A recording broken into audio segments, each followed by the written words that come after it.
Here's a scenario. It's 6 a.m. and you're standing in front of a very cold pool of water. And every cell in your body is screaming, you shouldn't do this. This is crazy. Are you out of your mind?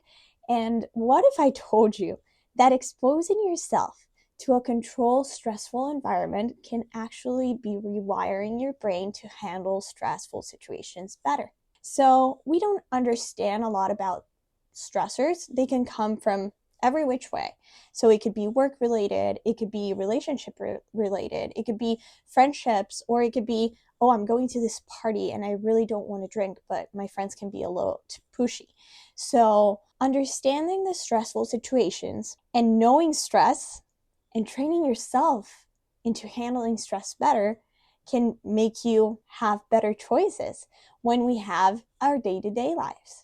So, deliberately putting yourself in a controlled, stressful environment can change and rewire your stress response. So, practice makes perfect. And there's an ancient practice that has become very popular in the last couple of years that are cold plunges. And this practices can be building genuine resilience. So we live in a culture that is very much afraid of any negative feeling. So we avoid them at all costs.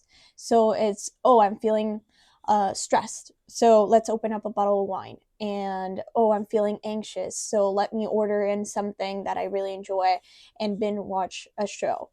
Or, oh, I'm feeling bored. Let me just doom scroll in my phone. And what happens is that when we avoid those stressful situations, it makes our system a little bit weaker.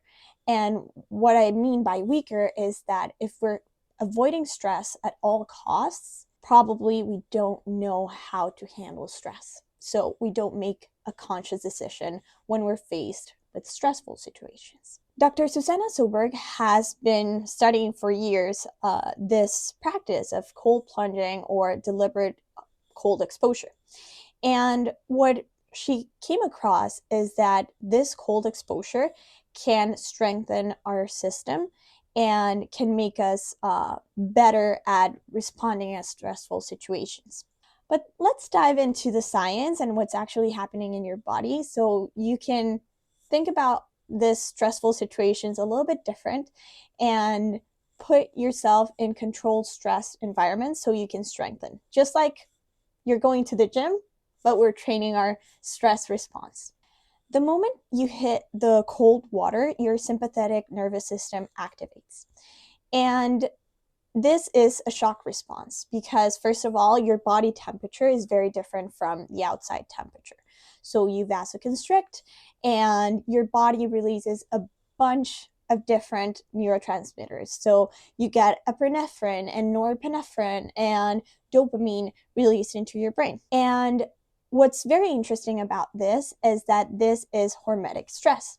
So you're exposing yourself to a healthy level of stress, which triggers a shock protein that can cause the cells to start repairing themselves.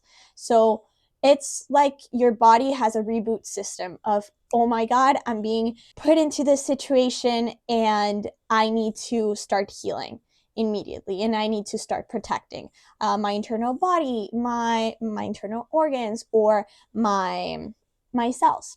So it's a control emergency that makes you stronger. So when you stay present and you breathe through the first shock, you are training your brain and your nervous system not to react immediately something happens. So you're teaching your brain that you can handle an intense emotion either in your body or in your mind, but you can handle this discomfort by staying put, analyzing the situation, breathing in, breathing out, and it isn't just a physical conditioning, it's a neurological conditioning. So other than the really cool stress training for our mind, cold plunges have a bunch of metabolic benefits. So it activates brown fat, and brown fat is very interesting. We actually want more brown fat in our bodies. So it's been researched that brown fat, it's rich in mitochondria and it's designed to keep you warm. So once you're in a cold environment, brown fat activates and it gives this special tissue of keeping your internal organs warm. So when you hit the cold water, you vasoconstrict. So the blood keeps to the internal organs and to keep them safe and running. And this creates the shivering effect in your body. And this shiver creates the activation of that brown fat that helps you with the better dealing with insulin or better dealing with our digestive system. So as this process increases, and as I mentioned, you activate your metabolism, you activate the brown fat, you become more insulin sensitive, and you create a better regulation of the glucose in your body. So it can help you prevent lifestyle diseases such as diabetes. There's a disclaimer here, and it's the temperature for cold plunges for men and women should be different. So men can do a colder cold plunge, while women, we need a little bit of a warmer water to activate that brown fat. So we don't need it to be that cold, but we can still do it. And it's important to know that you should take into account your cycle to know when you can do it and you have more energy for it. So here is where this becomes very interesting to and relevant to your daily life. And especially if you want to train yourself to transform your relationship with alcohol. So every time you choose to stay in the cold water and you don't immediately jump out, you're choosing and you're making the conscious choice of not having an automatic reaction. And this is strengthening your decision making. It is rewiring pathways of not to choose what's automatic. So if your automatic choice, it's let me have a glass of wine, let me drink something to calm down, you're actually rewiring those choices of okay, I can handle this. I can understand this negative emotion and not label it as good or bad, but just an emotion that I'm feeling that I am able and capable to manage. So here's a practical scenario. You are in your work happy hour and you're choosing differently, and social pressure is there, and you have the discomfort of, oh, I'm standing out, everyone's drinking. So whenever you train yourself into like breathe in and breathe out, the meditation of the cold plunge, being okay with when you're being in an uncomfortable situation, it can help you understand discomfort better and make the conscious choice of, oh, this is a stressful situation, but I don't have to choose the automatic way. I get to choose however I feel in this moment, and by the conscious decision making of step by step.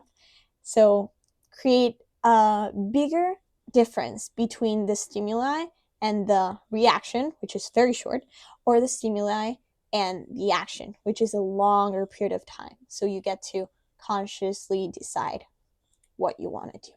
So here's a very fun fact about cold exposure is that it shows that, yeah, it activates your cortisol, but after 12 hours of doing this, your cortisol shows lower levels than ever before. So it's, oh, I already picked in cortisol, so now I'm coming down from it. So it is an evidence of when you challenge yourself to discomfort, you understand discomfort differently and it doesn't activate you as much. And the question is, how do I do this effectively that it works and that I'm not freezing myself off? So Dr. Susanna actually says that the research shows really that you only need 11 minutes of cold exposure every week. So you can do sessions of 1 or 2 minutes at a time, and you can also combine it with a very powerful and also very trendy practice that is sauna, that you can do sauna for 10 or 15 minutes every time you do a cold exposure. So it creates the vasoconstriction and the vasodilatation. And why is it this time so short? 1-2 minutes? That feels like nothing. Well, let me tell you, when you're in a cold water, 2 minutes is a long time. And second of all is that you don't want your body to get used to completely to the cold. So you want to keep the stimuli for a little bit shorter period of time so you can train your body into the cold exposure. And whenever you're faced with cold water, your sympathetic nervous system activates all over again. Another thing that a lot of people ask is, I don't have access to a cold plunge, so what should I do? I can't train myself in stressful situations. Well, you can. You can train yourself, for example, in sprinting. So remember when you were in PE class and you had a test and you had to run as fast as you can for a short period of time? That also generates stress in your body. Or you can take a cold shower in the morning, and it creates the same effect of vasoconstriction, and it activates your nervous system again. So it could go as easy as take a cold shower in the morning to release that norepinephrine and activate that brown fat and start training yourself in stressful or uncomfortable environments. So the long-term transformation of this is that you get more adapted. What's beautiful about staying consistent with cold exposure is that you're training your brain, and every time you do a cold plunge or have an exposure to the cold, you are training your metabolic system, you're training your brain through stress, and you're activating brown fat. So all in all, you have a wonderful lifestyle tool that can better your health in different aspects in your life. And you're healing stress, you're healing how you handle decision making when you're stressed. I mean, it's a win-win situation every way you look at it. But more importantly, you're building a beautiful and wonderful tool of, in a life skill really, of staying present, of being in the moment. Every time you use your breath when you're in an uncomfortable situation or in discomfort, instead of just reacting, it teaches your body and your brain that you don't have to do automatic things, that you can process the things and whatever is making you uncomfortable and choose something that serves you better. And the thing is that this shows up in all aspects in life. There's a thing that this shows up everywhere, in difficult conversations with your boss or with your partner, or social pressure or work stress related. It shows in our daily lives. Stress is surrounding us.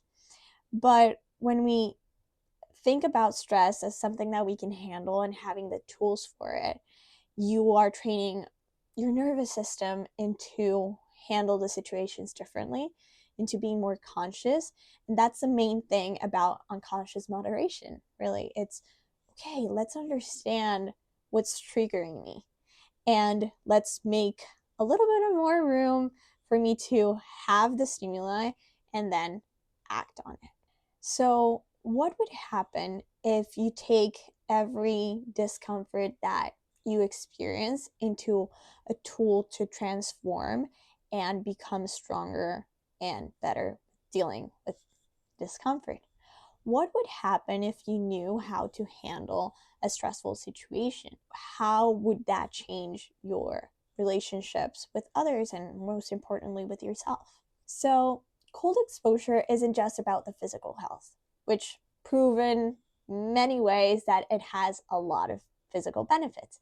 It's also about more than what you think. It's about building an unshakable confidence of, I can handle stressful situations and I can do this. And everywhere they come and whatever comes my way, I can handle this. So that's where real freedom lives. It's about lasting transformations that make us think differently. So if you want to learn more about this topic or other topics of either hypnotherapy or habit changing or understanding our emotions better, you should follow us, subscribe to the channel, and of course, download the app so you can have all of this access and more. So see you in the next video.